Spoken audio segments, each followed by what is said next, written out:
We need to read the room. GOP divided on abortion as Democrats unite for 2024. Democrats center abortion rights in early stages of presidential campaign while Republicans waver over unpopular position. Lauren Gambino. Hours after Joe Biden announced his re-election campaign on Tuesday, his vice president and 2024 running mate, Kamala Harris, delivered a fiery call to action for voters alarmed by the loss of constitutional protections for abortion. "This is a moment for us to stand and fight," she said to a packed auditorium at Howard University, a historically black college in Washington and her alma mater. To the extremist so-called leaders rolling back access to reproductive rights, Harris warned, "Don't get in our way, because if you do, we're going to stand up, we're going to organize, and we're going to speak up.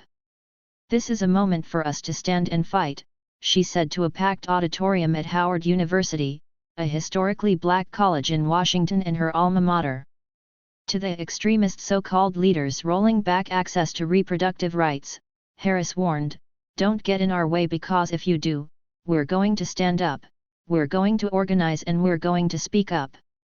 Across the Potomac, Republican presidential candidate Nikki Haley appealed for a national consensus on abortion in a carefully worded speech delivered earlier that day from the Arlington headquarters of a leading anti-abortion group. Sidestepping the thorny policy debates already animating the Republican primary contest, she said her focus was on humanizing, not demonizing, the conversation around abortion.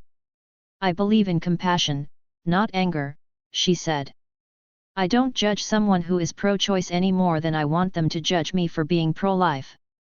Nearly a year after the Supreme Court's decision to overturn Roe v. Wade, the battle over abortion rights is shaping the opening stages of the 2024 presidential contest. In dueling speeches this week, Harris and Haley previewed sharply contrasting approaches to an issue that is energizing Democrats and dividing Republicans. It's a sign of just how dramatically abortion politics have shifted in the post-Roe era. Republicans, who for decades championed the anti-abortion agenda of the religious right, are now wavering on their positions, no longer sure of how to navigate an abiding principle of American conservatism in their quest to win control of the White House and Congress. Meanwhile, Democrats running for office at every level of government from the presidential ticket on down are placing abortion rights at the heart of their campaigns, presenting themselves as bulwarks against Republican extremism on the issue. It was a strategy the party used to surprising success in the 2022 midterm elections last year, when voters in red states, blue states, and swing states resisted attempts to advance abortion restrictions.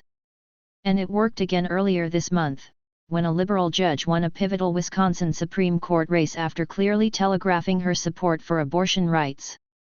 Her victory likely guarantees the court's new liberal majority will strike down the state's 1,849 abortion ban. "This is a defining issue for millions and millions of Americans," said Cecile Richards, a former CEO of Planned Parenthood who is now a co-chair of Democratic super PAC American Bridge 21st Century. Abortion rights, she predicted, would be even more important in 2024 than they were last year, as Americans grapple with the consequences of abortion bans and restricted access. "I think the harm to American people, to women, to families is going to continue to be on display, and that you can lay directly at the feet of the Republican Party," Richards said. Democrats are almost universally aligned in their support for abortion rights, and largely unified in their messaging. Republicans, they warn, will not stop until abortion is outlawed in all 50 states. Their ultimate goal is clear: a total ban on abortion nationwide, the Democratic Senator Dick Durbin of Illinois said this week, in remarks opening a committee hearing titled "The Assault on Reproductive Rights in a Post-Dobbs America."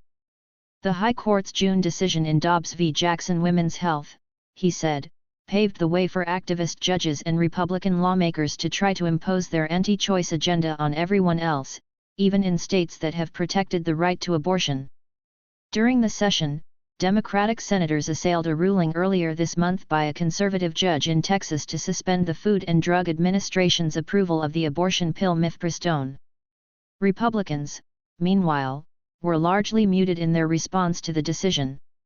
If allowed to stand, the Texas order would have far-reaching implications for access to one of the most common methods of terminating a pregnancy in the U.S., including in places where abortion remains legal.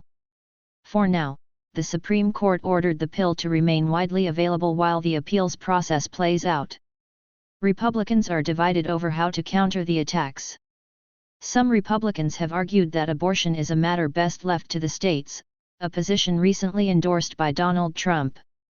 Susan B. Anthony Pro-Life America, SBA, one of the most powerful anti-abortion groups, fired back with a warning to the party's 2024 hopefuls: any candidate who does not endorse a national ban on abortions after 15 weeks of pregnancy will not receive their support. The rift between Trump and the movement leaders who once anointed him the most pro-life president in history for his role delivering the conservative Supreme Court majority that struck down Roe underscores the challenge for Republican candidates as they seek to appeal to their party's socially conservative base in the primary without alienating independents and swing voters in a general election. Haley sought to strike that balance in her speech from SBA's headquarters this week. Emphasizing her pro-life record both as the governor of South Carolina and Trump's ambassador to the UN, she said there was a role for the federal government to play in regulating abortion, but largely avoided specific policy prescriptions. In a statement after the speech, SBA said Haley had made clear to the group that she was committed to acting on the American consensus against late-term abortion by protecting unborn children by at least 15 weeks. A spokesman for the Haley campaign said she wanted to build consensus to ban late-term abortion but did not say whether she supported such a proposal. SBA did not respond to an email seeking clarity. Senator Tim Scott of South Carolina waffled on his position in the days after launching a presidential exploratory committee, declining to say if he would support a national 15-week ban. He later backed a 20-week ban before saying in an interview that he would sign the most conservative pro-life legislation you could bring to my desk. Anti-abortion advocates applauded Governor Ron DeSantis of Florida, seen as Trump's most formidable challenger for the nomination, after he signed into law legislation banning abortions after 6 weeks, before many women realize they are pregnant. But the decision to do so has alarmed some Republicans, including a top party donor who cited abortion as one of the reasons he was pausing plans to fund DeSantis's yet-to-be-announced presidential bid.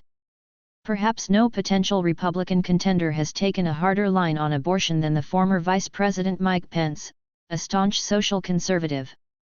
He has embraced a national ban and recently welcomed the Texas decision on medication abortion, calling it a victory for life.